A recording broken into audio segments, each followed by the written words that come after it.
আসসালামু আলাইকুম।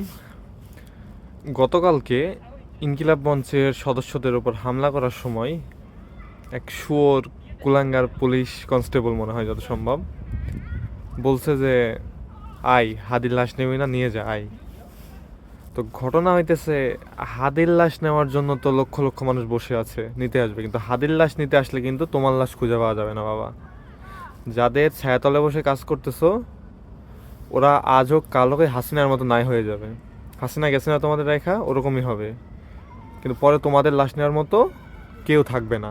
ওই যাত্রাবাড়ির যাদের ঝুলায় রাখছিল যে পুলিশগুলো উল্টা করে, ওই রকমই তোমাদের অবস্থাও হবে। এখনো সময় আছে, ভালো হয়ে যাও। করো তো ফকিন্নি কনস্টেবলের চাকরি, অথচ ভাব সাবধাও মনে করো যে সেই ইয়ার মতো। মানে কোনো চাকরিকে আমি ছোট করে কথা বলতে চাইতেছি না, বা আমি কখনো বলিও না এরকম, কিন্তু তোমরা যা করতেছো আসলে তোমাদেরকে এইভাবেই বলা উচিত। এখনো সময় আছে, ভালো হয়ে যাও, না হলে কপালে কিন্তু দুঃখ আছে। ছাত্র জনতা যদি আবার মাঠে নামে তাইলে বুঝবা এবার। এবার আর পালানোর পথটাও পাবা না, গতবার তো মাফ হয়ে গেছে কোনোভাবে, এবার আর এটাও হবে না। সো এখনো সময় আছে ভাই, ভালো হয়ে যাও, না হলে বুঝতে পারবা আবার।